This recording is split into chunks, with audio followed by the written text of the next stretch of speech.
Selamat pagi saudara-saudari terkasih di dalam Kristus. Salam jumpa lagi dalam Sabda Siap Saji Kamis 17 September 2020. Marilah kita berdoa dalam nama Bapa, Putra dan Roh Kudus. Amin. Allah Bapa sumber cahaya sejati, bagaimana kami dapat hidup kalau tidak Kau beri kekuatan dengan pengantaran Yesus cahaya hidup kami? Kami mohon semoga kami dapat semakin memahami kitab suci dan mengalami belas kasih-Mu. Demi Yesus Kristus Putra-Mu, kini dan sepanjang masa. Amin. Tuhan bersamamu dan bersama roh-Mu. Inilah Injil Yesus Kristus menurut Lukas, dimuliakanlah Tuhan. Pada suatu ketika seorang Farisi mengundang Yesus makan di rumahnya. Yesus datang ke rumah orang Farisi itu lalu duduk makan. Di kota itu ada seorang wanita yang terkenal sebagai orang berdosa. Ketika mendengar bahwa Yesus sedang makan di rumah orang Farisi itu, datanglah ia membawa buli-buli pualam berisi minyak wangi.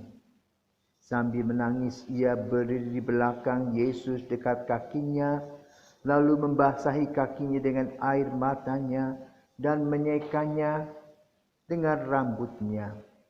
Kemudian ia mencium kaki Yesus dan meminyakinya dengan minyak wangi.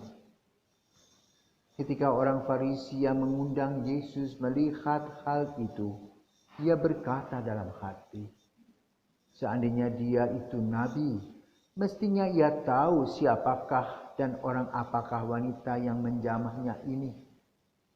Mestinya ia tahu bahwa wanita ini adalah orang berdosa. Lalu Yesus berkata kepada orang Farisi itu, Simon, ada yang hendak kukatakan kepadamu. Saud Simon, katakanlah guru. Ada dua orang yang berhutang kepada seorang pelepas uang. Yang seorang berhutang 500 dinar, yang lain 50. Karena mereka tidak sanggup membayar, maka utang kedua orang itu dihapuskannya. Siapakah di antara mereka akan lebih mengasihi dia? Jawab Simon, aku sangka yang mendapat penghapusan utang yang lebih banyak. Kata Yesus kepadanya, betul pendapatmu itu. Dan sambil berpaling kepada wanita itu, Yesus berkata kepada Simon, engkau melihat wanita ini? Aku masuk ke dalam rumahmu, namun engkau tidak memberi aku air untuk membasuh kakiku. Tetapi wanita ini membasahi kakiku dengan air mata dan menyekanya dengan rambutnya. Engkau tidak mencium aku, tapi sejak aku masuk, ia tiada henti-hentinya menciumi kakiku. Engkau tidak meminyaki kepalaku dengan minyak, tetapi dia meminyaki kakiku dengan minyak wangi.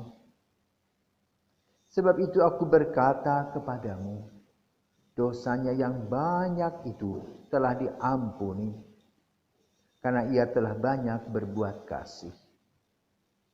Tetapi orang yang sedikit diampuni, sedikit pula ia berbuat kasih. Lalu Yesus berkata kepada wanita itu, dosamu telah diampuni. Orang-orang yang makan bersama Yesus berpikir dalam hati, siapakah dia ini? Maka ia dapat mengampuni dosa.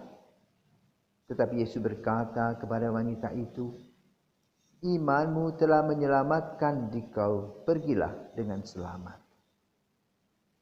Demikianlah Injil Tuhan, terpujilah Kristus. Bapak Ibu, saudara-saudara terkasih, dalam sejarah manusia, biasanya laki-laki itu kalah sama perempuan. Para penguasa itu biasanya tunduk kepada makhluk yang namanya perempuan. Ketika mereka berkuasa, datang gula-gula mengganggu dan tergelincir. Siapa saja dalam sejarah. Kenapa? Karena mereka kurang hati-hati. Ketika mereka berada dalam kuasa, di puncak kuasa, mereka bermegah-megah. Sama seperti kami juga, para pemimpin agama.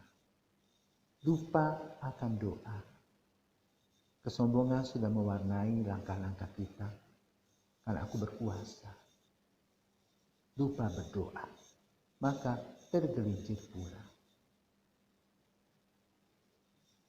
Hebatnya Yesus yang perlu kita catat dalam hati, dalam hidup. Yesus tidak ditaklukkan oleh si perempuan cantik ini yang disebut gula-gula kota itu. Tetapi laki-laki yang banyak di kota itu sudah jatuh dengan perempuan ini. Karena kecantikannya. Karena ada hadiah-hadiah tersembunyi yang diberikannya. Tetapi Yesus hebat. Justru dia mengubah pemikiran dan pandangan perempuan ini. Apa yang perempuan pikirkan pertama kali?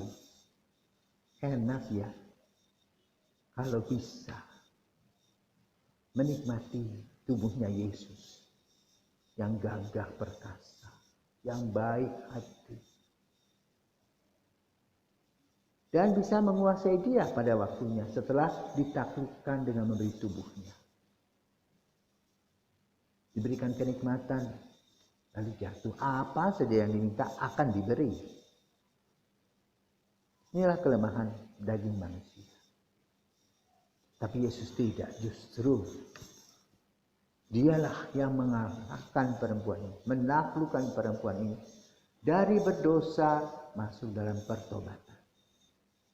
Bayangkan, di depan begitu banyak orang berkerumun, tanpa rasa malu dia datang membasahi kaki Yesus dengan minyak wangi dan air mata. Minta pengampunan, minta pembaharuan diri, minta dikritisi langkah-langkahnya. Dan dia minta ampun atas segala pikiran-pikiran yang kurang baik. Kenapa? Dia ingin menaklukkan Yesus sebetulnya. Yesus itu di kalangan para perempuan luar biasa. Laki-laki maco, tampan, handsome, pintar, bijaksana, punya kuasa. Siapa yang tidak mau? Namun Yesus punya kekuasaan yang kuat yang perlu kita pelajari. Itu kekuatan hidup rohaninya. Bisa menaklukkan kenikmatan-kenikmatan yang dialami oleh Yesus di padang gurun. Itu tahta kuasa. Ketika kita berkuasa, kita lupa. Seolah-olah kita hanya seperti seorang merak, burung merak yang boleh menggambarkan dirinya, memamerkan kekuasaannya. Dan merasa hidupnya paling hebat di bumi ini. Kedua, dengan kekuasaan uang, bisa membeli apa saja. Dan bisa memberi kepada siapa saja. Dan juga dengan cinta. Orang bisa dibawa ke dunia yang lain. Yesus sadari itu. Maka ketika Iblis mengatakan, ayo ubah roti jadi batu jadi roti. Dia katakan apa, manusia tidak hanya hidup dari roti saja. Demikian pula perempuan ini berharap Yesus bisa mencicipinya. Tapi tentu dengan diam-diam. Namun tidak. Justru dia yang harus berubah. Berpikir positif. Tidak melihat orang itu hanya secara manusiawi dengan nafsu-nafsunya. Tetapi harus melihat di dalam diri manusia ada aura positif. Yaitu terang rohnya, Roh Kudus. Dan kekuatan inilah yang mengalahkan perempuan ini datang kepada Yesus. Tapi apa yang terjadi dengan peristiwa ini? Biasa kita gosip, mencibir, membicarakan orang lain. Ramai kok ada hal seperti itu. Bisik-bisik, kurang pekerjaan. Lalu, apa yang dialami oleh Yesus sama? Mereka berpikir, kalau tahu perempuan itu siapa, maka dia akan bersikap. Tapi justru Yesus ingin mengubah perempuan ini menjadi orang yang kembali ke awal mula sebelum menjadi wanita nakal. Kembali menjadi seorang perempuan yang tahu harkat dan harga dirinya.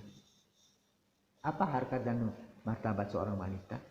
Menjadi seorang ibu yang bisa melahirkan anak-anak yang dikagumi, bukan untuk menjual diri. Mengurus anak-anak dengan sungguh baik, tidak lari kepada pangkuan yang lain, meninggalkan suami. Bermain mata di belakang, tapi mengurus rumah tangga dengan sungguh baik. Tidak membicarakan orang, tetapi berdoa dan mendoakan keluarga agar anak-anak sehat, terutama pada masa COVID ini. Apa yang paling baik yang diberikan bersama dengan suami dalam keluarga. Perubahan pandangan dan pikiran inilah yang diperlukan oleh kita melalui gambaran perempuan nakal yang bertobat. Karena cinta kasih Yesus yang terus-menerus hadir dalam dirinya dan menyadarkan mereka dan kita akan martabat sebagai makhluk ciptaan citra Allah yang tertinggi yang harus melakukan hal-hal yang bijaksana sehingga kita tidak salah langkah. Dengan contoh yang disampaikan oleh Injil pada hari ini, mari kita datang kepada Yesus, mengubah pikiran kita untuk mencari untung, berubah mencari terang Roh Kudus, agar hidup kita bukan hanya senang, tetapi lebih bahagia. Agar kita mempunyai nilai-nilai hidup yang berharga, yang patut dibanggakan ketika kita pergi selama-lamanya.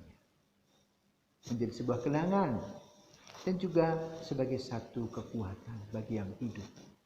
Bahwa biarpun kita kurang baik, tetapi ada perubahan dengan pertobatan, memperbaiki diri karena kasih Yesus. Selamat merayakan kasih Yesus setiap hari, sehingga mengadakan perubahan diri.